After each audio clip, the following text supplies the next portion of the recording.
We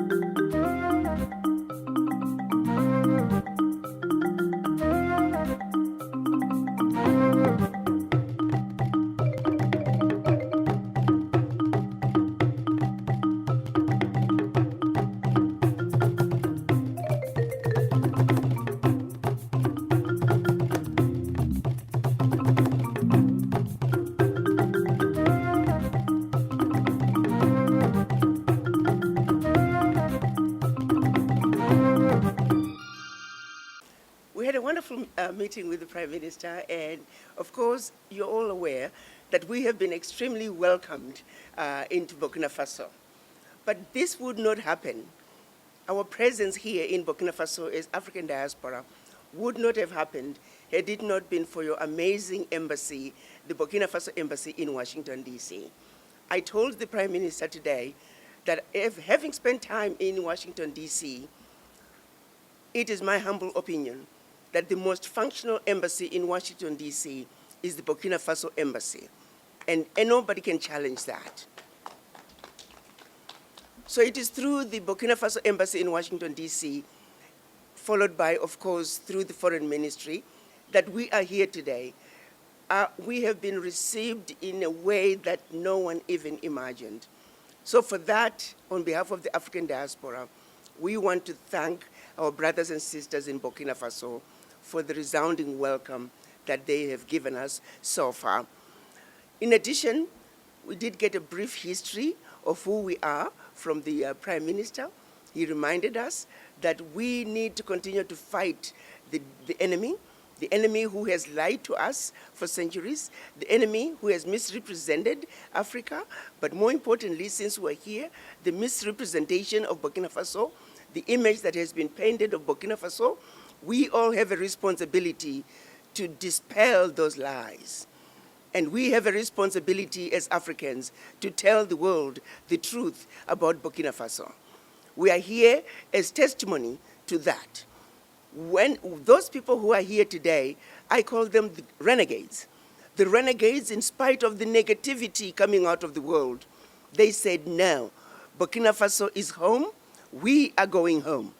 We don't tell Chinese not to go to China. We don't tell the Indians not to go to India. We don't tell the Europeans not to go to Europe. Africans must come home. They must come home to Africa.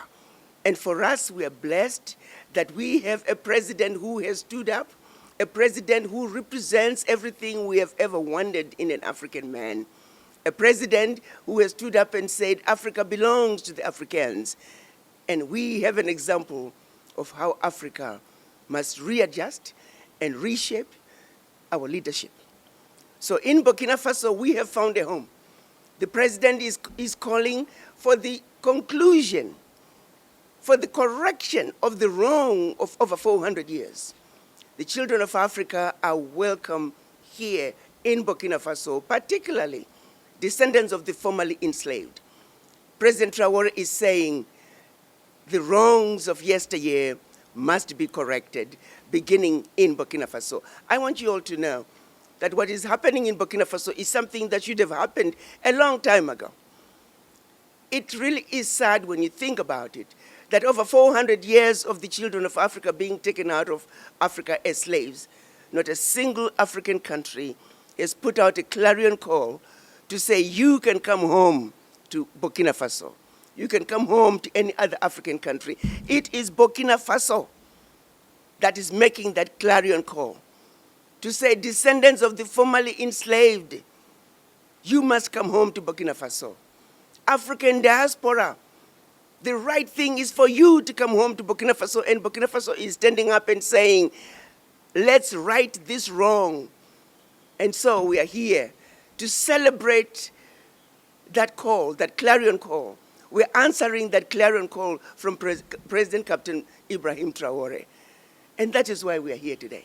So the Prime Minister reminded us of our journey, reminded us of the forces out there that are trying to continue to divide us, and that if we don't stay awake, alert, and oriented, these forces will win.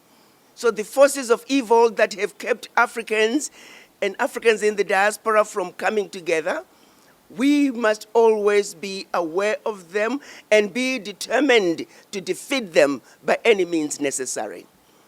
So yes, we did get a history lesson, brief as it was, but very much to the point. So the meeting with the Prime Minister was amazing, and we were received very warmly. And of course, Our Excellency, our ambassador to Washington, as usual, he's always there, supportive, he's with us, and of course, the permanent secretary from the Foreign Ministry. So we just had a very wonderful time, and we really, truly appreciate him taking the time to meet with the ADDI leadership.